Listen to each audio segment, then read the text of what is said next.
Former Philippine President Rodrigo Duterte has appeared at a Senate inquiry, giving a strong defense for his war on drugs campaign. Mr. Duterte offering no apologies or excuses. Sinabi ko ito, pagka pumasok kayo dyan, walang compromise, walang ariglo, walang usapan. Do not do it in my city. Nung presidente ako, sabi ko, bitawan ninyo. Kasi pag hindi, magkakaroon talaga tayo ng problema. I, and I alone, take full legal moral responsibility. Yan ang iniiwan ko. Mr. Duterte launched the campaign in 2016 shortly after taking office. He ordered police to shoot at suspects if they believed their lives were in danger. Police say the campaign left more than 6,000 people dead. But rights groups estimate tens of thousands, mostly poor men, were killed, often without any proof that they were in fact linked to drugs. Only 9 police officers have been convicted for killing suspects. And for more, CNA's Buena Bernal joins us live from Metro Manila. Buena, what are the implications of Mr. Duterte claiming responsibility for his administration's actions in this war on drugs?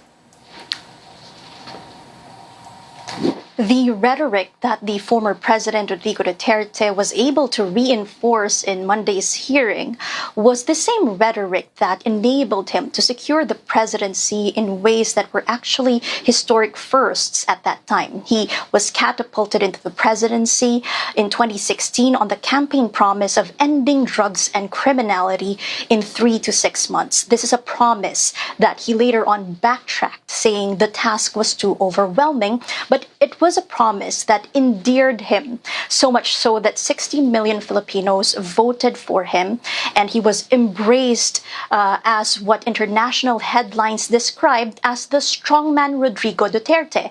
And in that hearing, this was again the image that he projected, in saying that he did the drug war for the nation. In the way he did it, it's basically saying that the ends justify the means, that this idea of a strong man who gets things done. And in that hearing, he employed the same communication style that he employed for 6 years as president, where, yes, it is profanity-laden, yes, he was tough-talking, but at the core of this communication style is really grand pronouncements that he would later on backtrack. This happened over and over during the course of his presidency, where his aides would later on put out fires from his previous pronouncements. And in this hearing at the start, he said that he takes full accountability over the drug war deaths. But later on, when pressed in the line of questioning of opposition Senator Risa Ontiveros on specific cases on whether he actually takes accountability, for example, in the killing of 17-year-old Kian Lloyd de los Santos, he later on said that he cannot be pinned down on semantics alone, now saying that this shoot-to-kill orders that he would say he's taking full accountability on are mere semantics. And his ally, former Philippine National Police Chief Bato de la Rosa, who is now a senator, also explaining that that's just the way this former president talks.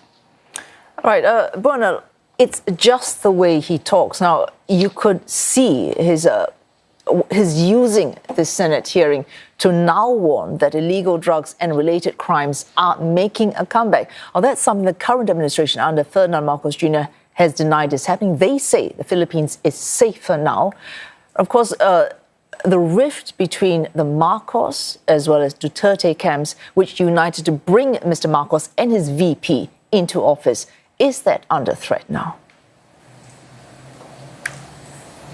Well, of course, the Duterte camp would view all these hearings. This is the first at the Senate, but there have been multiple hearings on the extrajudicial killings related to the former administration's drug war at the lower chamber of Congress, the House of Representatives, and the Duterte camp views those hearings as a trial by publicity. But of course, the official narrative is that these are investigations in aid of legislation. So ultimately, the goal is to be able to craft laws that would prevent the reoccurrence of problems that have been pinpointed. And in that hearing, Mr. Duterte harked back to his time as a prosecutor, again, endearing himself to the public, using that image of somebody who gets things done by saying that during his time as a prosecutor, he saw how hard it was to prosecute drug-related crimes, and therefore there's a need to eradicate criminality head on.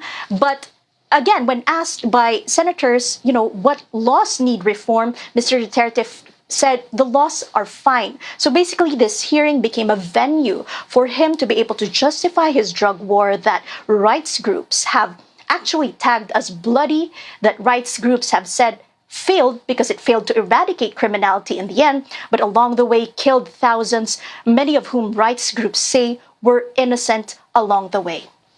Oh, thanks. Buena Bernal reporting live there from Metro Manila as the former president attends a Senate hearing on the war on drugs carried out in his time in his administration.